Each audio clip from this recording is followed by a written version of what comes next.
नमस्कार, जय जोहार। क्या आप भी गवर्नमेंट एग्जाम्स की तैयारी करना चाहते हैं? क्या आप भी मेमोरी टेक्निक्स और ट्रिक्स के जरिए बहुत ही कम समय में स्मार्ट स्टडी करना चाहते हैं? क्या आप चाहते हैं कि सीजी व्यापम टॉपर आपको पढ़ाए? तो डाउनलोड करिए योगेंद्र साहू क्लासेस ऐप। यहाँ 10 से अधिक गवर्नमेंट एग्जाम्स क्रैक करने वाले और सीजी व्यापम टॉप करने वाले योगेंद्र सर सीजीपीएससी और सीजी व्यापम के अंतर्गत होने वाले सभी एग्जाम्स की तैयारी कराएं। तो डाउनलोड करिए Yogendra Sahu classes app to be the best, learn from the best.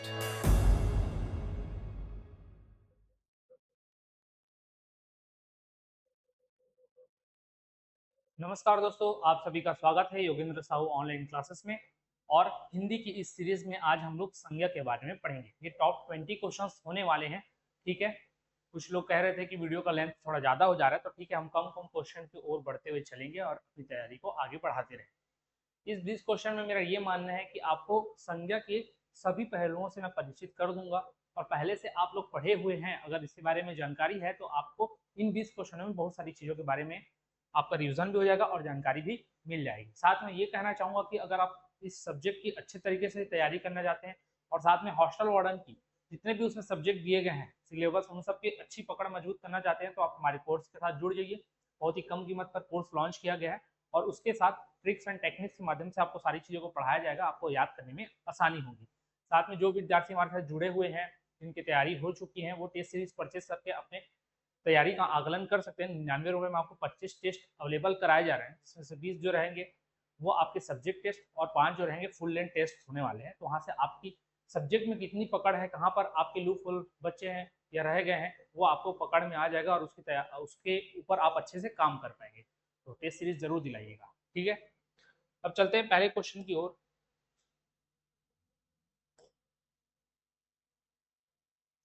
पहला क्वेश्चन क्या बोला गया है? संज्ञा किस प्रकार का शब्द है? तो संज्ञा किस प्रकार का शब्द होता है? अविकारी, विकारी, निर्विकारी या उपयुक्त में से कोई? तो संज्ञा शब्द जो होता है वो विकारी शब्द होता है। संज्ञा शब्द होता है जो विकारी शब्द होता है। विकारी शब्द, अब विकारी कहने का क्या अर्थ होता है? तो ऐसे शब्द जो लिंग, वचन, काल या कारक के आधार पर परिवर्तित हो जाते हैं, ठीक है, उनको हम लोग बोलते हैं विकारी शब्द। और जो इन सब के द्वारा परिवर्तित नहीं होते हैं, उनके परिवर्तन के कारण उस शब्द में कोई परिवर्तन नहीं आता है, उसको हम लोग अविकारी कहते हैं। ठीक है, जैसे कि अब विकारी के अंदर भी क्या क्या आते हैं, तो आपके संज्ञा आ जाती है, सर्वनाम आ जाता है, क्रिया आ जाता है। अगर मैं क्रिया के बारे में ही बात कर दूं विकारी को आपको समझाने के लिए, तो अगर मैं राम बोलूं तो राम खेल रहा था, ये लिखूंगा। लेकिन अगर मैं सीता की बात करूं तो क्या लिख दूंगा इसी को? सीता खेल रही थी। अब ये क्या हो गया, इसमें परिवर्तन हो गया क्रिया में, आपके रहा था रही थी में। तो यही क्या होता है, विकारी होता है, जो लिंग के कारण, कारक के कारण, परसर्ग या वचन के कारण परिवर्तित हो जाते हैं, तो उसी को विकारी कहते हैं, जो कि संज्ञा एक विकारी शब्द होता है। संज्ञा के रूप में परिवर्तन होता है किन के कारण, यहाँ दिया भी गया है, देखो, लिंग, वचन और परसर्ग के कारण होता है, ये आपका राइट आंसर होगा। विशेषण संधि के कारण नहीं, संधि समास के कारण नहीं, काल सर्वनाम के कारण नहीं, लिंग, वचन और परसर्ग, परसर्ग को ही हम लोग बोलते हैं कारक। कारक क्या होता है? कारक रचना, जब मैंने आपको समास पढ़ाया था तब तत्पुरुष समास के अंदर जो 6 प्रकार के समास हम पढ़ते हैं वो कारक रचना के आधार पर ही पढ़ते हैं, जैसे कर्ता नहीं कर्म को करण से संप्रदान के लिए अपदान से, ये सब जो होता है वो सब कारक के अंतर्गत आता है। तो उनके कारण भी परिवर्तन होता है, कौन? संज्ञा। तो इसलिए लिंग, वचन और परसर्ग के कारण परिवर्तन होता है, और इसी परिवर्तन के कारण इसको कैसा शब्द बोला जाता है? विकारी शब्द। आई होप दोनों क्वेश्चन को आप अच्छे से समझ पाए होंगे। क्वेश्चन नंबर 3 की ओर बढ़ते हैं। भारत शब्द संज्ञा के निम्नलिखित में से किस प्रकार को बतलाता है संधि समास के कारण? ठीक है, उसको छोड़ दो, केवल इतने क्वेश्चन को भी देखें तो हम लोग भारत शब्द संज्ञा के निम्नलिखित में से किस प्रकार को बताते हैं? किस प्रकार को बताता है? भाववाचक, समूहवाचक, जातिवाचक या व्यक्तिवाचक? तो देखो, अब संज्ञा जो होता है आपके टोटल 5 प्रकार के होते हैं। ये अभी मैं बता दे रहा हूँ कितने प्रकार के होते हैं, 5 प्रकार के होते हैं। 5 प्रकार के कौन कौन से होते हैं? तो देखना, सबसे पहला होता है क्या? आपका व्यक्तिवाचक। दूसरा होता है क्या? जाति। तीसरा होता है क्या? समूह। चौथा क्या होता है? उसका भाव। पांचवा क्या होता है? पदार्थ। ये 5 प्रकार के आपके होते हैं। अब इसी प्रकार में से आपको बाकी शब्दों के जितने भी क्वेश्चन संज्ञा से रिलेटेड आते हैं इसी के आधार पर आते हैं कि बताइए ये शब्द जो है, ये शब्द जो है या कोई वर्ड है या कोई नाम है वो किस प्रकार के संज्ञा में बिलोंग करता है, किस प्रकार के संज्ञा के अंतर्गत आता है। तो ये 5 के बारे में आपको जानकारी होगी तो आप आसानी से बता पाओ। जैसे व्यक्ति, किसी भी अगर संज्ञा की परिभाषा ही ले तो क्या होता है, किसी व्यक्ति वस्तु स्थान का नाम ही क्या कहलाता है, संज्ञा। अब वो नाम वाला जो शब्द होता है वो सारे के सारे किस में आ जाते हैं, व्यक्तिवाचक में। जाति, जो किसी विशेष जाति का बोध कराए, जैसे कि मनुष्य एक जाति होती, जानवर एक जाति होती, फूल एक जाति होती है, नदियां एक जाति होती, पहाड़ एक जाति होती। पहाड़ के बारे में विशेषकर बताए, नदी के बारे में बताए, तो वो सब क्या हो जाता है, जाति हो जाता है। ठीक है, लेकिन पहाड़ों के जो नाम रहते हैं, नाम आ गया तो व्यक्तिवाचक हो जाएगा। समूह, यहाँ पर पहाड़ ही लिख लो, ठीक है, या फिर मनुष्य लिख लो। समूह क्या होता है, अब इनका जो समूह रहता है, समूह में क्या आ जाता है, आपका सभा आ जाती है, कोई कक्षा आ जाती है, कोई दल आ जाता है, तो ये क्या समूह है। तो जो सामूहिक रूप से किसी चीज का प्रतिनिधित्व करे वो समूहवाचक में आ जाएगा। भाववाचक, इनके अंदर कुछ भाव रहते हैं, भाव अलग अलग प्रकार के होते हैं, जैसे कि क्रोध का एक भाव होता है, प्रेम का भाव होता है, ये सब क्या भाववाचक संज्ञा के अंतर्गत आ जाते हैं। और जितने भी व्यक्तिवाचक या जातिवाचक संज्ञा होते हैं उनमें अगर आप प्रत्यय लगा दें, प्रत्यय लगाकर जो भी वर्ड बनता है वो भाववाचक संज्ञा के अंतर्गत आता है। भाववाचक संज्ञा को पहचानने का एक अच्छा तरीका ये है क्या, जिसमें भी आप देखेंगे व्यक्तिवाचक या जातिवाचक का जो शब्द है उसमें प्रत्यय लगा होता है।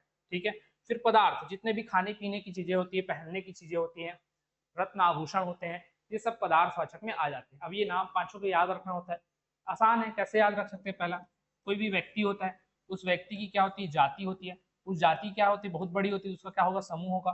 उन जाति के लोगों में आपस में क्या भावना होती है, और भाव जब होता है तो फिर कहीं पर सम्मेलन हो रहा है तो क्या आते हैं, खाने पीने की चीजें भी आती है, तो पदार्थ भी आ जाता है। तो इस सीक्वेंस में आप इसको याद कर सकते हैं। कोई व्यक्ति है, उसकी जाति होती है, उसका समूह होता है, उसका भाव होता है, और फिर पदार्थ आता है। ठीक है, तो ये 5 प्रकार के आप संज्ञा याद कर सकते हैं। अब भारत को बोला है कि किस प्रकार में आता है, भारत एक क्या हो जाता है, नाम हो जाता है। क्या हो जाता है, नाम। तो नाम किस में आता है भाई, व्यक्तिवाचक में आता है, तो ये क्या हो जाएगा, व्यक्तिवाचक। अब भारत हमारे देश का नाम है, तो अगर ये देश बोल देता, भारत की जगह पर अगर देश लिखा होता तो देश क्या हो जाता आपका, यहाँ पर दिया नहीं गया है जातिवाचक, ये दिया गया है जातिवाचक हो जाता। ठीक है, जातिवाचक, अगर देश को बोलता तो जातिवाचक हो जाता। नाम देगा, भारत देश, अमेरिका देश, ऑस्ट्रेलिया देश, ऑस्ट्रेलिया के साथ जैसे ये पूरा दे देता है, जैसे भारत देश, तो भी क्या होता है, व्यक्ति हो जाता है, तो नाम के साथ दे रहा है इसलिए। क्लियर, नाम अगर आया तो व्यक्तिवाचक में जाएगा। फिर देखते हैं चौथा, अर्थ के विचार से संज्ञा कितने प्रकार की होती है। अभी इसके बारे में डिस्कस कर लिए, 4 5 6 7, तो 5 प्रकार के मैंने बताया।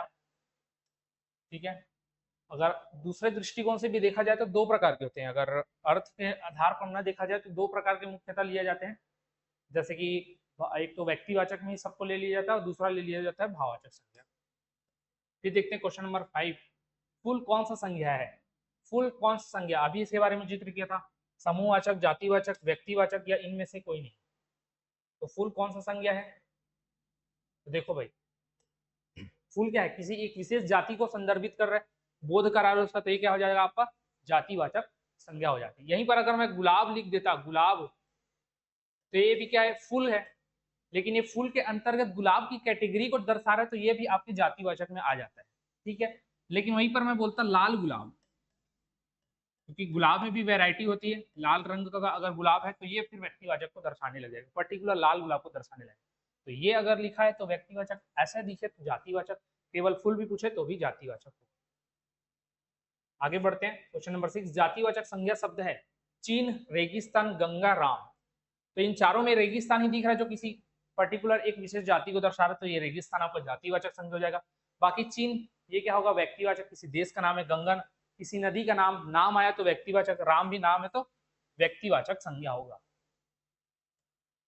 बपौती संज्ञा है जातिवाचक, भाववाचक, व्यक्तिवाचक, समूह वाचक। तो बपौती, तो बपौती आपको शब्दों को ध्यान देना होगा, वो किस लिए या किस जगह पर काम में आ रहा है या किस संदर्भ में काम में आ रहा है। बपौती किसी की जाति होगी क्या, नहीं, जाति को तो नहीं बताते इस तरीके से। और भाववाचक संज्ञा, जातिवाचक, व्यक्तिवाचक और समूहवाचक। व्यक्तिवाचक किसी का नाम लग रहा है क्या, नहीं लग रहा है। एक तो समूह, बपौती कोई समूह होता है कि इस प्रकार का कोई समूह वाला शब्द भी नहीं होता, तो बचा वो कौन सा हो गया, भाववाचक। एक तो ये तरीका एलिमिनेट कर सकते थे, और एक तरीका क्या, मैंने भाववाचक संख्या को आपको पकड़ने के लिए एक तरीका बताया, क्या आखिरी में क्या लगा होगा, कोई ना कोई प्रत्यय लगा होगा और किसी व्यक्ति या जातिवाचक के साथ ही प्रत्यय जुड़ा होगा। तो बाप शब्द इसमें से निकल के आ रहा है, अगर बपौती देखोगे तो बाप का ही बनता है आगे जाके क्या, बपौती। तो ये बाप शब्द से ही बना है बपौती, तो ये भाव का ही बताता है। बाप का है क्या, बपौती। बाप के चीजों के लिए बपौती का यूज किया जाता है, ठीक है। तो भाववाचक है वो। कौन सा शब्द भाववाचक संख्या नहीं है, कौन सा नहीं है, लड़ाई, मिठाई, चतुराई या उतराई। तो अभी भाववाचक के लिए क्या बोला, किसी जातिवाचक या व्यक्तिवाचक में प्रत्यय ढूंढ लेना। लड़ना का लड़ाई हो गया, मीठा का मिठाई हो गया, चतुर का चतुराई हो गया, ये उतराई जैसा कोई शब्द नहीं है, तो ये क्या होगा आपका, गलत हो जाएगा। और यही पूछा था कौन सा भाववाचक नहीं होगा, बाकी तीन क्या होंगे, भाववाचक संज्ञा के अंतर्गत आते हैं। और पूरे संज्ञा में देखा जाता है तो सबसे ज्यादा भाववाचक संज्ञा को ही पूछा जाता है, तो इसको ज्यादा ध्यान। क्वेश्चन नंबर 9, गिरोह शब्द संज्ञा का कौन सा प्रकार है, गिरोह शब्द। गिरोह, गिरोह में जैसे कोई बदमाश लोग रहते हैं, उनका एक गिरोह होता है, और बदमाशों का गिरोह का मतलब क्या है, बदमाश, बहुत सारे बदमाश उसमें शामिल होंगे। तो एक साथ एक व्यक्ति को एक ही बोलेंगे, दो को दो, लेकिन अगर अधिक ज्यादा लोग रहेंगे, दो से ज्यादा लोग रहते हैं, तो क्या गिरोह में आ जाते हैं। तो गिरोह आ गया और दो से ज्यादा लोग आ गए, मतलब क्या है, समूह है। तो एक कौन सा हो जाएगा आपका, समूहवाचक संज्ञा हो जाएगा। क्लियर, गिरोह क्या है, समूहवाचक संज्ञा है। सभा होती है, समिति होती है, दल होता है, झुंड होता है, गुच्छा होता है, ये सब समूहवाचक संज्ञा होती है। पंडित शब्द की भाववाचक संज्ञा क्या है, पंडित का भाववाचक बनाना है। पंडित दे दिया, अब पंडित देता तो ये क्या हो जाता, आप लोग कमेंट करके बताएंगे कि पंडित शब्द जो होगा वो व्यक्तिवाचक होगा कि जातिवाचक होगा, क्या होगा, व्यक्तिवाचक होगा कि जातिवाचक होगा, किस प्रकार की संज्ञा है पंडित, आप कमेंट करके बताना। अब इसका मैं भाववाचक संज्ञा क्या होता है, पांडित्य, पंडिताऊ, पंडा, ये चौथा ऑप्शन देख लेते हैं, पंडिल, क्या होगा, तो ये होता है पांडित्य। पंडित का क्या होता है, पांडित्य होता है, ठीक है। पंडित का भाववाचक संज्ञा पांडित्य, लेकिन पंडित क्या है ये आपको कमेंट करके बताना है। तो जातिवाचक संज्ञा का उदाहरण है गंगा, शीतलता, मनुष्य, गुच्छा। तो जातिवाचक, जाति का बोध कराएगा ये, तो गंगा तो नदी का नाम है, तो ये तो व्यक्तिवाचक हो गया। शीतलता, ये तो भाव बता रहा है, ठंडकता का भाव, शीतल का भाव। मनुष्य, मनुष्य जो हो गया ये राइट आंसर हो जाएगा, जो कि जाति को बता रहा है। मनुष्य जाति असुरों की जाति होती है, दानवों की जाति होती है, मनुष्यों की जाति होती है, जानवरों की अपनी जाति होती है वो, ठीक है। पक्षियों की जाति होगी, मछली बोलने तो मछली एक जाति में आ जाएगा, ठीक है। वेल मछली ऐसे बोले जाए तो वो व्यक्तिवाचक, ठीक है। गुच्छा, गुच्छा जो होता है वो समूहवाचक होता है, मनुष्य इसका राइट आंसर। उचित उचित की भाववाचक क्या होगा, अब ये आपको लोग कमेंट करके बताना। एक मैंने बता दिया था कैसे भाववाचक बनता है, उसके अनुसार उचितानुसार, औचित्य, उचितस्य, उवाच, इन चार ऑप्शनों में आपको बताना है कि भाववाचक संज्ञा कौन सा है, किसका, उचित का। तो उचित का भाववाचक क्या होगा, आपको प्रत्यय ढूंढना है, प्रत्यय लगा सकते हो, ठीक है। जब उसके शब्द में थोड़ा सा परिवर्तन कर सकते हो तो पता चल जाएगा कि कौन सा होगा। और ऐसे क्वेश्चन तो बहुत बार आए हैं, और इसका उचित संबंधित आपने शब्द कहीं ना कहीं पढ़ा होगा इन चारों में, तो आपको आसानी से इसका आंसर मिल जाएगा। नहीं मिलेगा तो कमेंट, लेकिन फिर भी करना है, कमेंट ज्यादा से ज्यादा किया करो, इसमें आप लोग का ही फायदा है। मैंने बार बार बताया, चीजें याद रहती है, रिकॉल करने में आसानी होता है कि हाँ मैंने इसका जवाब दिया था। क्वेश्चन नंबर 13, नारीत्व में कौन सी संज्ञा है, नारीत्व में कौन सी संज्ञा है, आसान है, जातिवाचक, भाववाचक, व्यक्तिवाचक या द्रव्यवाचक। तो मैंने बोला था जिसमें भी आपको क्या लगा हुआ दिखे, किसी व्यक्तिवाचक या जातिवाचक शब्द में प्रत्यय लगा हुआ देखे तो क्या बन जाता है, भाववाचक। ये भी क्या हो जाएगा आपका, भाववाचक हो जाएगा। नारीत्व, नारीत्व, पशुता, मनुष्यत्व, पशुता हो गया, ठीक है, ममता हो गया, ये सब जो होता है वो आपके भाववाचक में आ जाता है। ममत्व हो गया। गुलाब शब्द है, गुलाब शब्द क्या है, अभी इसके बारे में डिस्कस, व्यक्तिवाचक है क्या, नहीं, क्या हो जाएगा, ये जातिवाचक संज्ञा को दर्शाता है, ठीक है। अब पर्टिकुलर, कभी कभी जैसे जूही का फूल, अगर ये लिख के दे देगा जूही का, जूही फूल, तो जूही फूल जो है, जूही पर्टिकुलर नाम के साथ दे रहा है, तो इसको आप लोग व्यक्तिवाचक में ले सकते हैं। लेकिन यहाँ पर गुलाब दिया, गुलाब में अपने अपनी वैरायटी होती है बहुत सारी, इस वजह से इसको जातिवाचक में रखा गया है। कुछ में कहीं ना कहीं अपवाद तो देखने के लिए जरूर मिलते हैं हिंदी में भी, तो उनमें से इसको एक ध्यान रखना है। बट पहले नजरिए में देखेंगे अगर गुलाब को, तो ये लगता है व्यक्तिवाचक, बट वो व्यक्तिवाचक नहीं है, वो क्या है आपका जातिवाचक संज्ञा के अंतर्गत रखा गया है, इसको ध्यान रखना है। हिमालय शब्द संज्ञा का कौन सा प्रकार है? हिमालय शब्द संज्ञा का कौन सा प्रकार है? जातिवाचक, भाववाचक, व्यक्तिवाचक या द्रव्यवाचक? तो हिमालय, हिमालय शब्द नाम है, तो ये नाम है तो क्या हो जाएगा? व्यक्तिवाचक। किसी पहाड़ का नाम है ना हिमालय, से अरावली, अरावली भी क्या है? पहाड़ का नाम है, तो नाम है तो क्या व्यक्तिवाचक हो जाएगा वो। ठीक है, इसलिए मैंने बोला जो गुलाब फूल का नाम है वो उसको कैटेगरी में रखा गया है, इसलिए उसको जातिवाचक रखा गया। ठीक है, उसके बहुत सारी कैटेगरी होती है इस वजह से, तो ये ध्यान में रखना। मोटापा और बुढ़ापा भाववाचक संज्ञा किस लिंग में प्रयुक्त होता है? मोटापा और बुढ़ापा भाववाचक संज्ञा बता भी दिया, लेकिन कौन सा लिंग है ये आपको ध्यान में रखना। कौन सा लिंग? तो जब मैं लिंग का लेक्चर लिया था उसमें मैंने एमसीक्यू कराए थे, तब मैंने बताया था आप लोगों को कि जितने भी पुल्लिंग वाले शब्द होते हैं या स्त्रीलिंग वाले शब्द होते हैं उसमें अलग अलग प्रकार के क्या लगते हैं? प्रत्यय लगते हैं। तब ये इसमें क्या लगा है? मोटा में आपा प्रत्यय लगा है, यहाँ पर भी आपा प्रत्यय लगा है। मोटा प्लस आपा मोटापा, बूढ़ा प्लस आपा बुढ़ापा। तो जो आपा लगने वाले प्रत्यय होते हैं वो सब किसमें लगते हैं? आपके पुल्लिंग में लगते हैं। किसमें लगते हैं? पुल्लिंग में लगते हैं। तो ये पुल्लिंग शब्द होता है। अगर वो लेक्चर आप लोगों ने नहीं देखा है तो यूट्यूब में वो होगा, प्लेलिस्ट बन चुका है, तो वहाँ पर जाके आप सारे हिंदी के जितने अभी तक एमसीक्यू कराए गए हैं उनका आप वीडियो देख सकते हैं। हरियाली क्या है? जातिवाचक संज्ञा, समूहवाचक संज्ञा, भाववाचक संज्ञा, विशेषण। तो हरियाली क्या है? देखो भाई, तो हरा से बना होगा क्या? हरियाली, हरा भरा जो जगह होता है उसको हम लोग हरे हरे चीजों को देखकर क्या बोलते हैं? हरियाली का अनुभव करते हैं, हरियाली का भाव हमारे अंदर आता है। तो भाव आने से क्या हो जाता है? आपका भाववाचक संज्ञा हो जाता है। और भाववाचक का अगर डेफिनेशन आप देखोगे तो कोई भी स्थिति, गुण, दोष, भाव के कारण या अवस्था के कारण या स्वभाव के कारण जो शब्द बनते हैं या दिखते हैं उसको भाववाचक संज्ञा कह दिया जाता है। ठीक है, समूह, जो समूह में रहे, समूह का बोध कराए उसको, जो गुण, दोष, भाव, स्वभाव, अवस्था का बोध कराए भाववाचक, जो किसी जाति का बोध कराए जातिवाचक। ठीक है, और जो किसी की विशेषता बताए उसको विशेषण। निम्नलिखित में से कौन सा शब्द जातिवाचक संज्ञा नहीं है? तो कौन सा नहीं है पूछ रहे? जातिवाचक नहीं है। जाति क्या होता है? पर्टिकुलर उस वर्ग को बताएगा।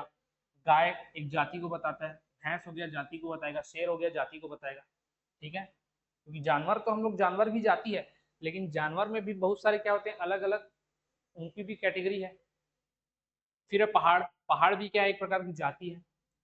यमुना, यमुना जो है क्या है? नाम है, तो ये व्यक्तिवाचक हो जाएगा। तो ये आपका राइट आंसर हो जाएगा, क्योंकि पूछा क्या गया है कौन सा इसमें से जातिवाचक नहीं, तो यमुना नहीं। ठीक है, दिए गए शब्दों में से भाववाचक संज्ञा कौन सी है? दिए गए शब्दों में से भाववाचक संज्ञा कौन सी है? लंबाई, घर, सभा, श्याम। लंबाई, घर, सभा, श्याम। भाववाचक कौन सी है पूछ रहे हैं? देखो, लंबा का लंबाई हो गया तो यही भाववाचक मिल गया आपका। घर तो आपके जाति को बताएगा, सभा आपके समूह को बताएगा, श्याम आपके व्यक्तिवाचक को बताएगा। दिए गए शब्दों में से कौन सा शब्द समूहवाचक संज्ञा का धारण है? तो समूहवाचक कौन सा? बुढ़ापा, सभा, मिठास, सोना। तो समूहवाचक में बुढ़ापा देखोगे तो बुढ़ापा तो आपके भाववाचक क्या है? सभा जो होता है वो समूहवाचक हो जाएगा, तो right answer option number B हो जाएगा। ये क्या था? भाववाचक। मिठास क्या है? भाववाचक। मीठा का मिठाई भी होता है, मिठास भी होता है। ठीक है, सोना जो होता है वो पदार्थवाचक होता है। क्या होता है ये? पदार्थवाचक होता है, पदार्थवाचक। पानी हो गया, जल हो गया, तेल हो गया, ये सब पदार्थवाचक। ये टॉप 20 क्वेश्चन थे जो कि हमने संज्ञा से रिलेटेड किए। अगर इसमें कोई भी डाउट रहा हो तो आप कमेंट करके बता सकते हैं। संज्ञा का टॉपिक बहुत ही आसान रहता है और बहुत छोटा भी, क्योंकि इससे ज़्यादातर क्वेश्चन पूछे जाते हैं तो वन लाइनर नॉर्मल पूछे जाते हैं, और आपको ज़्यादा फोकस करना होगा तो भाववाचक नहीं करना। उसके अलावा ज़्यादातर मतलब रैंडम अगर 10 क्वेश्चन आते हैं 10 अलग अलग एग्जाम संज्ञा से, तो उसमें से 6 बार यही पूछा जाता है। ठीक है, तो इस बात का ध्यान रखेंगे और इसको ज़्यादा से ज़्यादा 2 बार 3 बार देख लीजिएगा। जितना हो सके शेयर कर दीजिएगा और चैनल को सब्सक्राइब करके जरूर रखिएगा। फिर अगली इस वीडियो में इतने रखते हैं। आप सभी का धन्यवाद।